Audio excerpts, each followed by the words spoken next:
The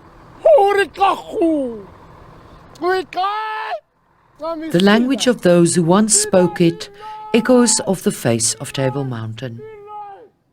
Chief Oki's call is one the mountain seems to remember from a long time ago, a language heard for centuries.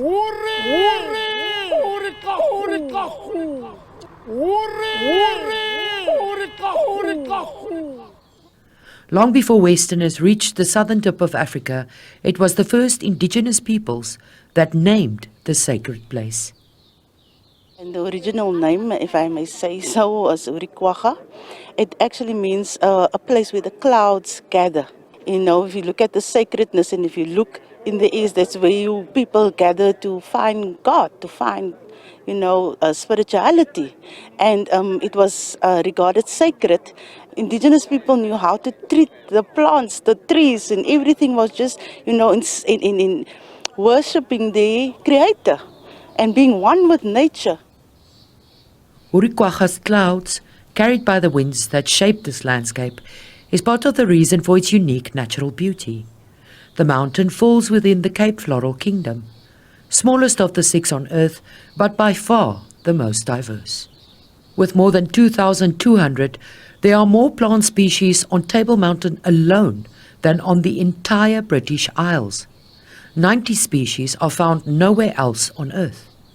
The king protea, the country's national flower, grows wild here. Many other magnificent trees, shrubs and greenery are part of its fynbos. For some, this is sacred. I go up the mountain every year just to see one species of plant every year. This species to me is very, very special. It is the Diza uniflora. The Diza is not something everybody will see unless you know already where it is. It likes wet patches in the mountain and streams, so it's always there where it's wet. It's pollinated by only one type of butterfly. There's no other pollinator that pollinates that plant. It's called the Table Mountain Beauty, is the name of the butterfly. Even the night sky carries Urikwaga's impression. French astronomer Nicolas Louis de Lacaille spent time at the Cape drawing a star map in the 18th century. And although it's one of the faintest of the 88 official constellations designated by the International Astronomical Union, Mensa, the Latin word for table, lies in a dwarf galaxy that looks like a fuzzy cloud in the sky. It makes Table Mountain the only landmark on Earth that has a designated constellation.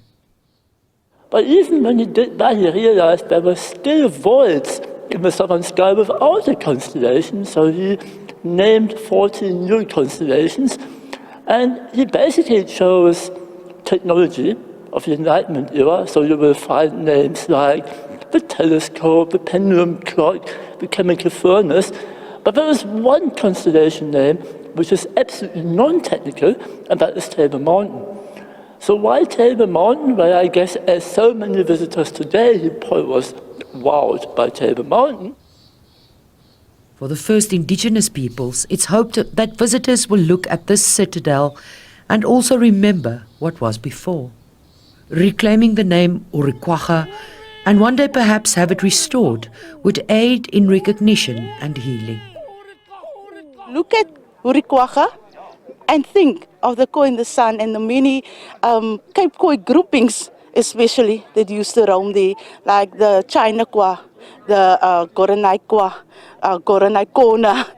You know, it's so mystical, it's beautiful still, and just to look at it, it still speaks to us. The stories it tells us, you can just sit there and just, get lost in those mystical eras and connection to the mountain.